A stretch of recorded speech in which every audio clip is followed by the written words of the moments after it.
በስመ አብ ወወልድ ወመንፈስ ቅዱስ አሐዱ አምላክ አሜን። ስሙ የተቀደሰና የተፈራ ነው። የጥበብ መጀመሪያ እግዚአብሔርን መፍራት ነው። ለሚያደርጓትም ሁሉ በጎ ማስተዋል አላቸው።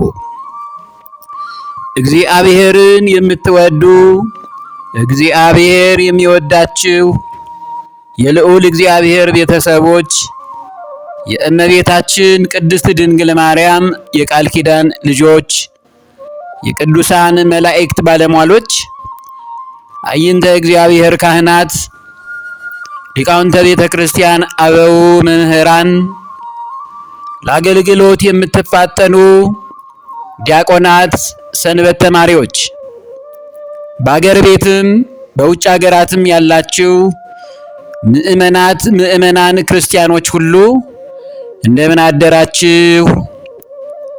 እንደምን ዋላችሁ? እንደምን አመሻችሁ? አሜን።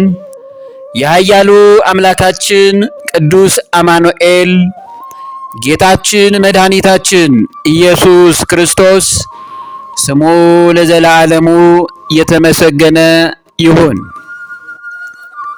በአራቱ ማዕዘናት በምስራቅ፣ በምዕራብ፣ በሰሜን፣ በደቡብ፣ በሰማይና በምድር ሁሉ ያለና የሚኖር አልፋና ኦሜጋ እግዚአብሔር አምላካችን ጌታችን መድኃኒታችን ኢየሱስ ክርስቶስ ስሙ ለዘላለሙ የተመሰገነ ይሁን። አሜን። የዕለቱ ትምህርታችን የሚሆነው እንደ እግዚአብሔር ቅዱስ ፈቃድ ኢትዮጵያዊነት በሚለው መሪ ገላጭ አስተማሪ መልእክት ይሆናል። ይህን ትምህርት ስለ ኢትዮጵያ ሀገራችን በመጽሐፍ ቅዱስ የተጠቀሰውን አንድ ባንድ በመዘርዘር እንማማርበታለን። ከትምህርቱ በፊት ብርቱ ማሳሰቢያ ይኖረኛል።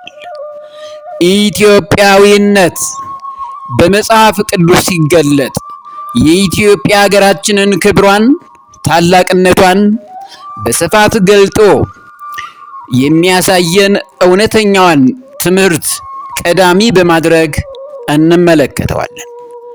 ሌላው ኢትዮጵያ ሀገራችን የብሔር ብሔረሰቦች አገር እንደመሆኗ መጠን ሁሉም ብሔር ብሔረሰቦች የየራሳቸው ቋንቋና የራሳቸው ባህላዊ እሴታቸውን ጠብቀው በፍቅርና በመቻቻል ባህላቸውን እንዲያከብሩ ያደረገች ድንቂቱን ውቢቱን ኢትዮጵያን በዚሁ ርዕስ መሰረት የምንዳስስ ይሆናል።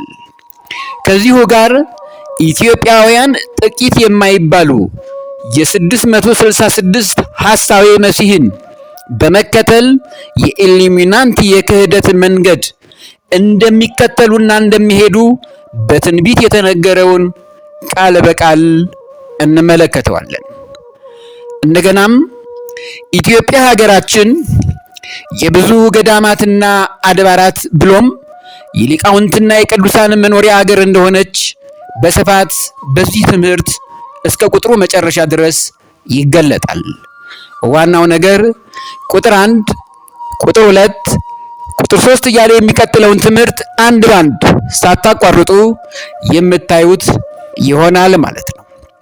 ይህን ትምህርት የምትከታተሉ ኦርቶዶክሳውያን የተዋህዶ ልጆች እንዲሁም በሌሎች ቤተ እምነት ያላችሁ ኢትዮጵያውያን ወገኖቻችን ሁሉንም ያማከለ ታላቅ ትምህርት ስለሚሰማ በቁጥር የተከፈለውን ተከታታይ ትምህርት ስለሚሰጥ በፍጹም ትዕግስት ሆናችሁ እንድታደምጡት እመክራችኋለሁ። ደጋግሜ የማሳስባችሁ የኢትዮጵያ አገራችንን ሁለንተናዊ ገጽታዋን የሚያሳየን ቁጥር አንዱን ትምህርት ብቻ ሰምታችሁ ተከታታይ ቁጥሮቹን በትዕግስትና በማስተዋል በየቀኑ የሚለቀቁትን ትምህርቶች በቆራጥ ልብና መንፈስ ሆናችሁ እንድትሰሙት በድጋሚ አሳስባችኋለሁ። ጨርሳችሁ ካልሰማችሁት ግን መሰረታዊ እውነተኛነቱን ወይም ትምህርቱን በግልጽ መንገድ ላትረዱት ትችላላችሁ። ያ እንዳይሆን ግን በሰከነ መንፈስ ቅዱስ ቃሉን እስከ መጨረሻው ተከታታይ ትምህርቱን አድምጡት።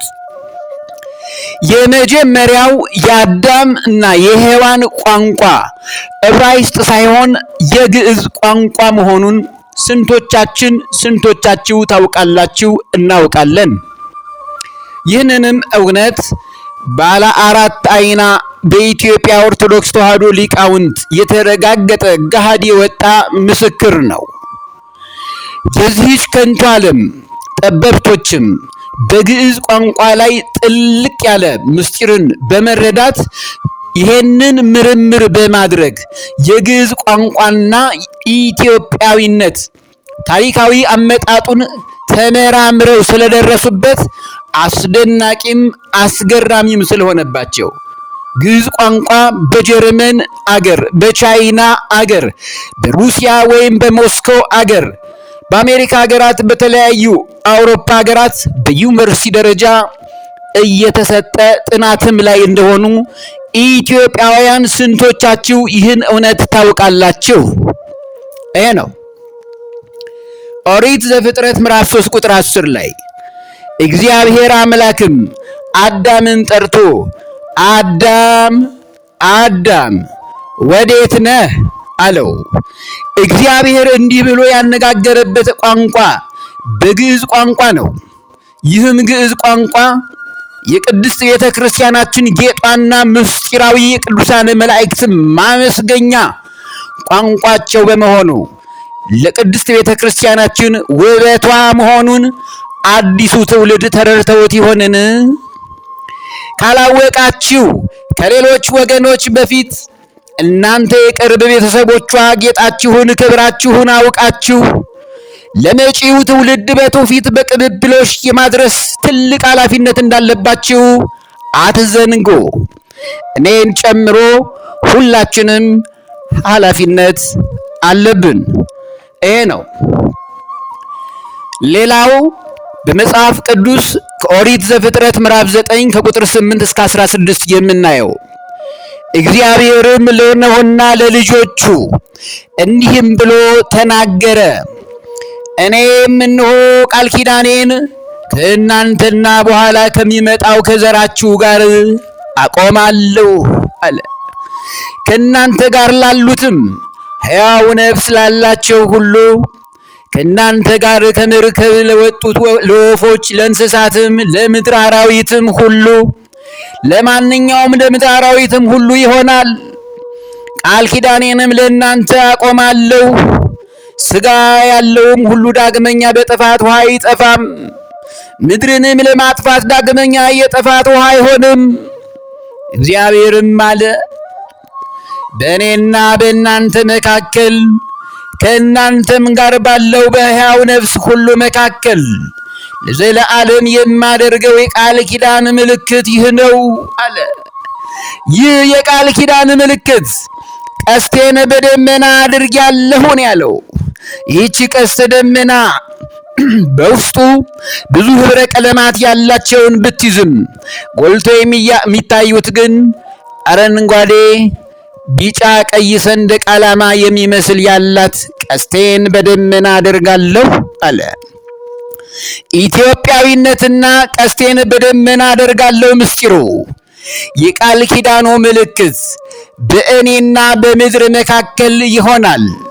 በምድር ላይም ደመናን በጋረድኩ ጊዜ ቀስቲቱ በደመናው ትታያለች። በእኔና በእናንተ መካከል ያለውን ቃል ኪዳኔን አስባለሁ። ሥጋ ያለውንም ሁሉ ይጠፋ ዘንድ ዳግመኛ የጥፋት ውሃ አይሆንም። ቀስቲቱም በደመና ትሆናለች። በእኔና በምድር ላይ በሚኖር ሥጋ ባለው በሕያው ነፍስ ሁሉ መካከል ያለውን የዘላለም ቃል ኪዳን ለማሰብ አያታለሁ። እግዚአብሔርም ኖኅን በእኔና በምድር ላይ በሚኖር ሥጋ ባለው ሁሉ መካከል ያቆምኩት የቃል ኪዳን ምልክት ይህ ነው አለው። ድንቅ ነው። ቀስቱን በደመና አድርጎ ያሳየው ቃል ኪዳን ለጻድቁ ኖህ ኢትዮጵያውያን የቀደሙት ቅዱሳን ደጋግ ነገሥታት የኢትዮጵያን ሰንደቅ ዓላማ ያደረጉት በሰማይ ላይ እግዚአብሔር ለሰው ልጆች ሁሉ ዳግመኛ የጥፋት ውሃ አይመጣም ሲል መቅሰፍቱን የከለከለበትን የምህረት ቃል ኪዳን ምልክት አረንጓዴ፣ ቢጫ፣ ቀይ ቀስተ ደመናን አደርጋለሁ አለ።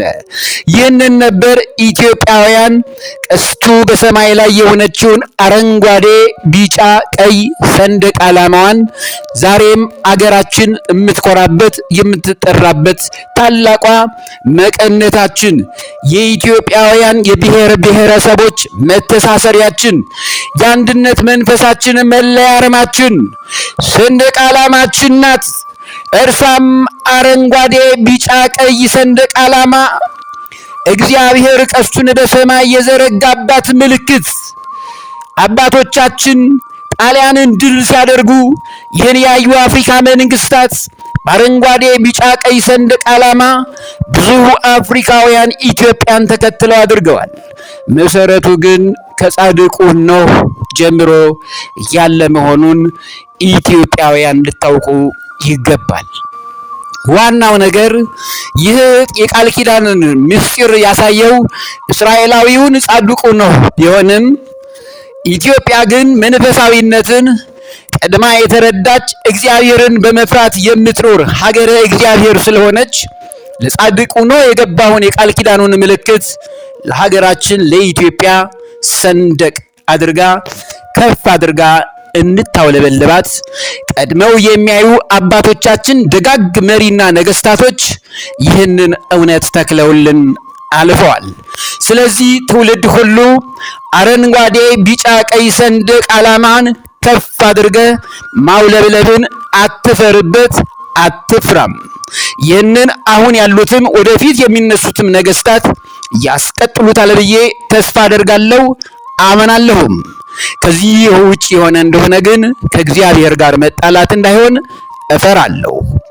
ሌላው በኦሪት ዘፍጥረት ምዕራፍ 14 ከቁጥር 17 እስከ 20 ላይ ኮሎዶጎሞርንና ከእርሱ ጋር የነበሩት ነገስታትን ወግቶ ከተመለሰ በኋላ የሰዶም ንጉስ የንጉስ ሸለቆ በሆነ በሌዊ ሸለቆ ሊቀበለው ወጣ። የሳሌም ንጉስ መልከ ጼዴቅም እንጀራንና የወይን ጠጅ አወጣ። እርሱም የልዑል እግዚአብሔር ካህን ነበረ። ባረከውም። አብርሃምም ሰማይንና ምድርን ለሚገዛ ለልዑል እግዚአብሔር በእውነት የተባረከ ነው፣ ጠላቶቻችህን በእጅህ የጣልክ ልዑል እግዚአብሔርም የተባረከ ነው አለው። አብርሃምም ከሁሉ አስራት ሰጠው ነው የሚለው። ይህ ኢትዮጵያዊው መልከ ጼዴቅ ለኢየሱስ ክርስቶስ የክህነት ምሳሌ የሆነ ኢትዮጵያዊ መሆኑን ስንቶቻችን እናውቃለን? ጻድቁ አብርሃምን የመሰለ ቅዱሱ አባት ለዚህ ታላቅ ሰው አስራት በኩራቱን የሰጠው ለዚህ ካህን ነው። በኋላ መጣበታለሁ። ቅዱስ ያዕቆብ በዕብራውያን በላከው መልእክቱ ምን እንዳለ የሳሌም ንጉሥ መልከ ጼዴቅም እንጀራንና የወይን ጠጅን አወጣ ነው የሚለው። ይህ ካህን በእስራኤል አገር አምስቱን ነገስታት ኮሎዶጎሞርንና ጠላቶቹን ጻድቁ አብርሃም ተዋግቶ ድል ካደረጋቸው በኋላ አስራቱን ሄዶ የሰጠው ለዚህ ታላቅ ካህን ነው። ይህ ካህን ኢየሱስ ክርስቶስን የሚመስል አባት እናት የለውም የተባለው በሰማይ እናት በምድርም አባት የሌለውን አምላክ የሚመስለውን መልከ ጼዴቅ ኢትዮጵያውያን ግን ለክርስቶስ ምሳሌ የሆነ ታላቅ ካህን ነው። ይህን ስንቶቻችሁ ታውቃላችሁ? ይሄ ነው። እስቲ ዕብራውያን ምዕራፍ 5 ላይ ቁጥር 6 እንመልከት። እንዲህ ይላል፣ አንተ እንደ መልከ ጼዴቅ ሹመት ለዘላለም ካህን ነህ ይላል።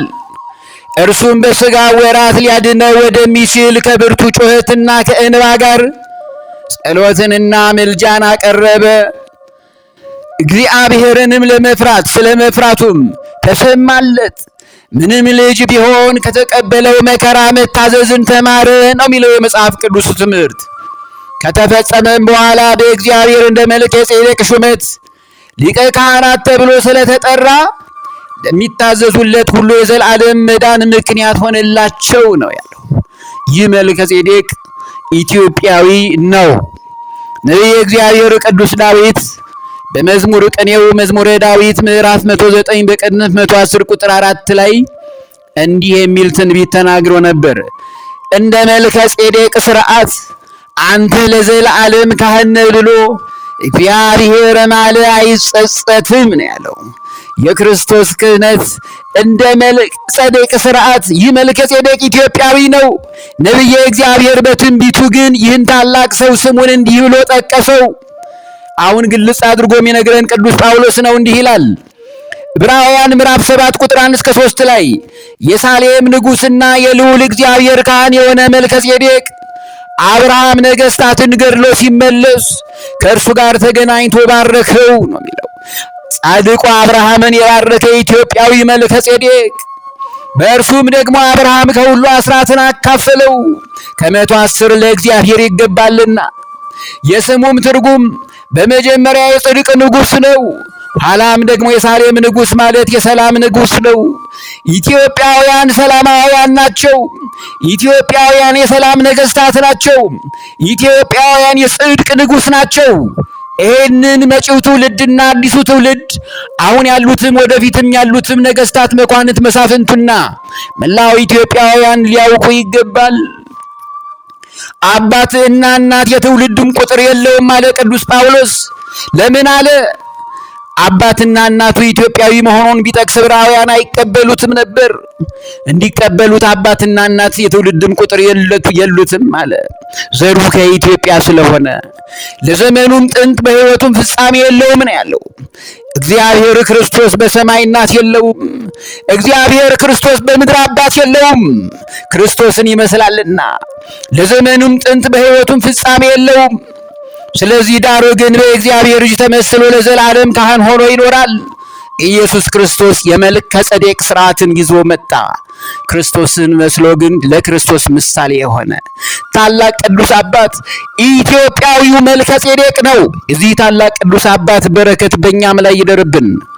ለዕለቱ አሁን የጀመርነው ቁጥር 1 ትምህርታችን እዚሁ ላይ ይቆየን። ቀጣዩን ትምህርት እንቀጥላለን። በተቻላችሁ አቅም ለኢትዮጵያውያን የምነግራችሁ ሐሳባችሁን ኮሜንት ላይ ብትጽፉልኝ ደስተኛ ነኝ። ሼር፣ ኮፒ ሊንክ እያደረጋችሁ ለብዙዎች እንዲዳረስም አድርጉ።